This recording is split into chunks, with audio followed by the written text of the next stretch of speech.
गुण संपन्न यदि मेरी बुद्धि न होती तो क्या अंतिम समय पर आप हमें दर्शन देने आते? ये हमारे बुद्धि का ही प्रभाव है गोविंद, जो अंत काल के समय आप हमें द्वारिका जाना छोड़ करके और गंगा जी के किनारे हमें दर्शन देने के लिए आए हो। ये मेरी बुद्धि रूपी कन्या को आपके जैसा ही पति की आवश्यकता थी। हे गोविंद, मेरी इस पुत्री रूपी बुद्धि को आप स्वीकार करें। और क्या किया? इतिमति रूप कल्पित, इतमति रूप कल्पिता वितृष्णा भगवती शाश्वत पुंगवे विभूर्णि ससुमुखोपगते क्वचिद् हर्तुं प्रकृति मुहे खोयद भाव प्रवाह। मेरी इस बुद्धि रूपी कन्या को आप ग्रहण कीजिए।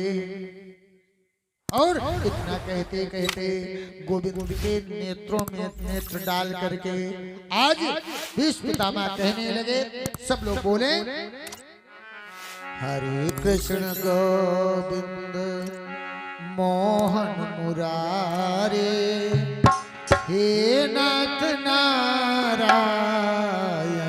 वासुदेव।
गोविंद जी का ध्यान करते हुए भीष्म पितामह के मुख के द्वारा एक ज्योति निकली और वो ज्योति निकल करके गोविंद भगवान के चरणों में समाहित हो गई।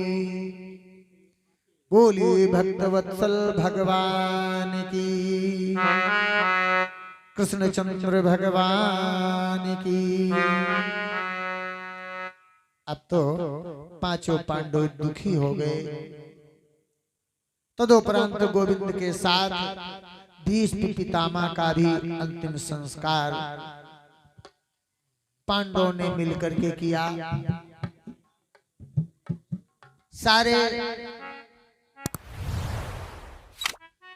संस्कार होने के बाद जो कार्यक्रम होते हैं, गोविंद भगवान ने अपनी अध्यक्षता में भीष्म पितामह के सारे कृत्य करवाए।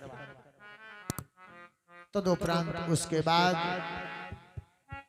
गोविंद भगवान हस्तिनापुर का सम्राट बना करके धर्मराज को द्वारिका प्रस्थान होते करते हैं। समय का चक्र चला। अभिमन्यु की महारानी उत्तरा के द्वारा एक पुत्र का जन्म हुआ जिसका नाम पड़ा परीक्षित।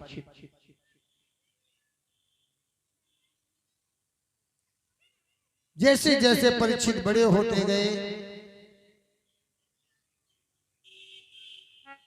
उच्च शिक्षा, वेद नीति, कूटनीति, राजनीति, समस्त नीतियों में परीक्षित निपुण होते चले गए। परीक्षित का बालकाल ही था। उधर द्वारिकानाथ द्वारिका छोड़ करके जब साकेत गए, ये धर्मराज को जब पता चला तो बाल्यावस्था थी ही परीक्षित की, लेकिन उसी अवस्था में ही समस्त नीतियों में परीक्षित निपुण हो गए थे।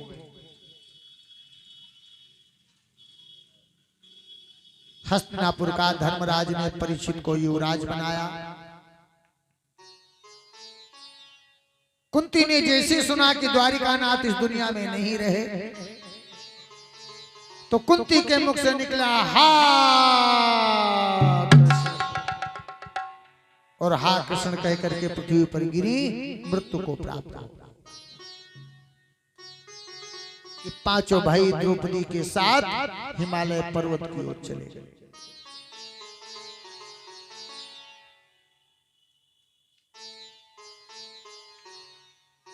अब चक्रवर्ती सम्राट का पद परीक्षित के हाथ में। अपने पूर्वजों की भांति ही तो कार्य करना है,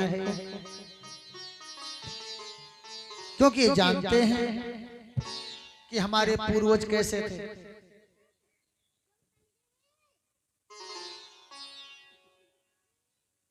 क्योंकि जैसे कोई घर में नहीं बताने वाला होता।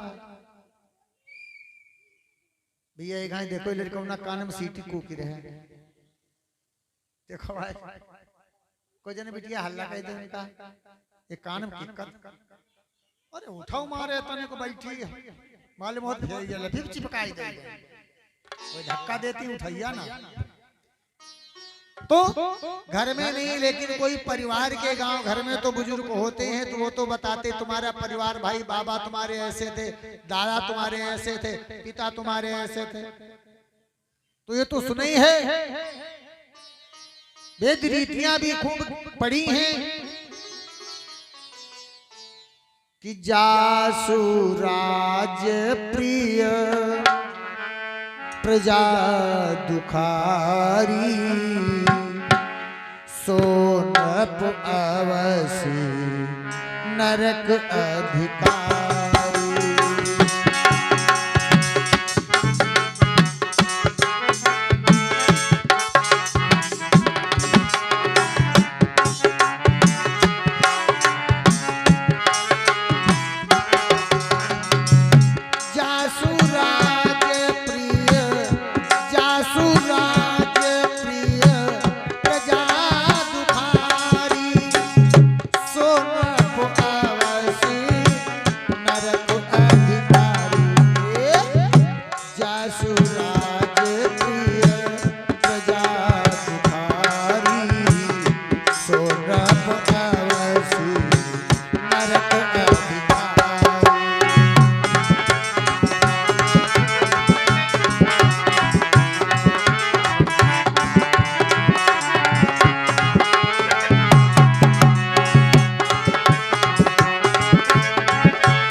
परीक्षित जैसे धर्मराज राज देखते थे, प्रजा को सुख पहुंचाते थे, उसी प्रकार से राज करने लगे।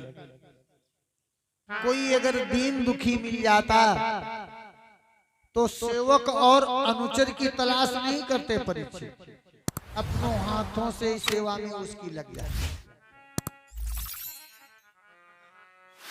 हर प्रकार से अपनी सेवा को अपने पुत्र से बढ़कर के परीक्षित प्रेम करते हैं। जंगल में रहने वाले संत और ब्राह्मणों को सुख देने के लिए समय समय पर याज्ञिक सामग्री, समय समय पर वस्त्र और समय समय पर जंगल का निरीक्षण करते हैं कि ऐसा तो नहीं कि कोई हिंसक जीव बढ़ गया हो जो जंगल में रहने वाले संत और ब्राह्मणों को कष्ट पहुंचा रहा। जंगल में जाते वृद्ध मृगों का शिकार करते, वृद्ध सिंहों का शिकार करते, वृद्ध रीछों का शिकार करते। क्योंकि जिस राजा के होते हुए अगर उसके राज्य के जंगल में कोई बूढ़ा होकर के सिंह मर जाता, बूढ़ा होकर के हिरन मर जाता, बूढ़ा होकर के भालू मर जाता, तो उसे कायर कहा जाता।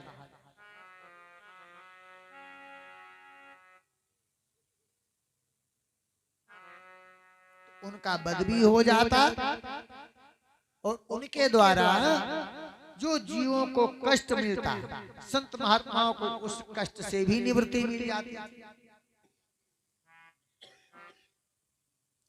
एक समय की बात कि एकदा धनुरुद्धम विचरन मृगया बने,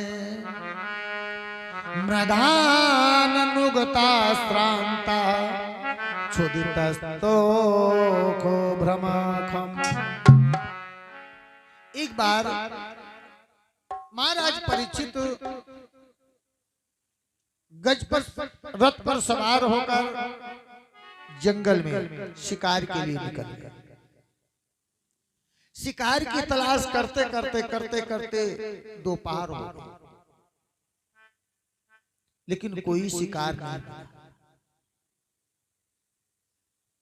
अब जब दोपहर हो गई, शिकार नहीं मिला, तो सुबह से घूम ही तो रहे हैं जंगल में। शरीर में कुछ थकान और कुछ कंठ में रूखापन प्रतीत हुआ, तो सोचने लगे किसी संत के आश्रम पर चलें, थोड़ा जल पिए और संत करके दर्शन करके जीवन को बिताएं। थोड़ी दूर पर समीक बाबा का आश्रम था। समीक बाबा के आश्रम की ओर उन्होंने रथ को मोड़ा, लेकिन तब तक आवाज उनके कान में आ गई। क्या?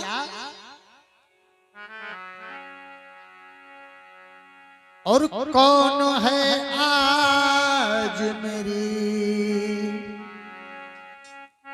कौन है आज मेरी लाज बचाने आए, कौन है आज मेरी लाज बचाने आए।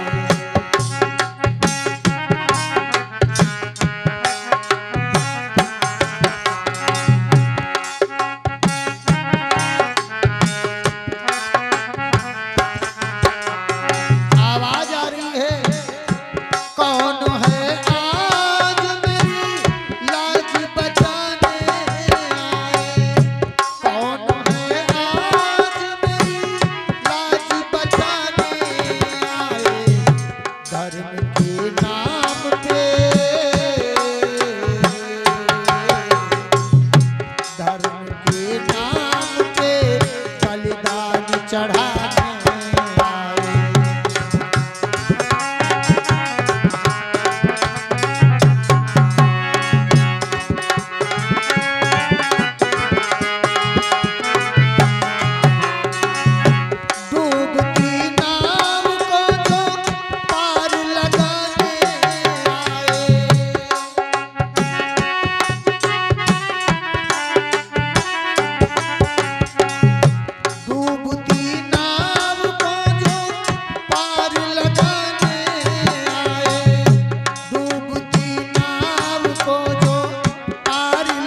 प्रकार से जब आवाज परीक्षित के कानों में पड़ी कि इसका मतलब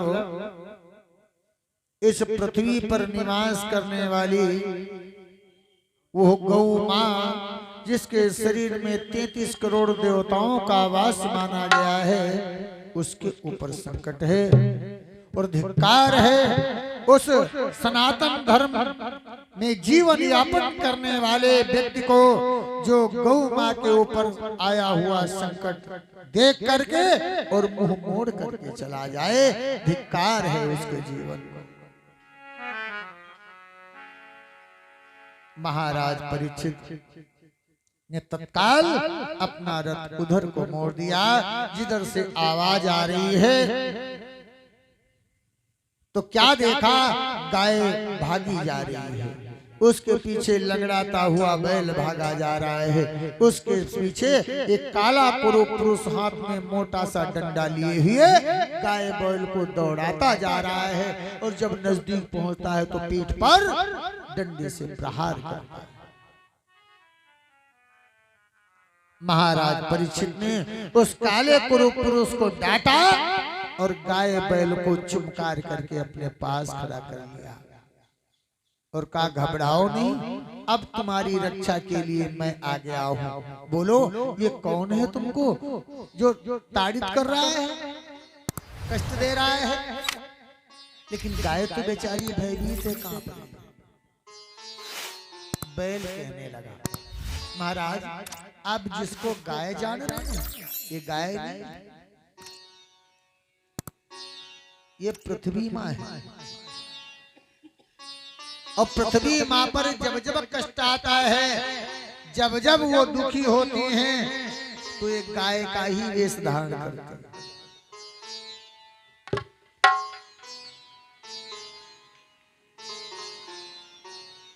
यह गाय नहीं है पृथ्वी पति, यह तो पृथ्वी कहलाती है। अपने भविष्य की व्यथा सोच दुनिया से भागी जाती। ये गाय नहीं, ये पृथ्वी। पृथ्वी सब कुछ बर्दाश्त कर सकती है, जनसंख्या कितनी भी हो जाए कोई कष्ट नहीं, पेड़ पौधे जंगल पर्वत कितने हो जाए कोई दुख नहीं, लेकिन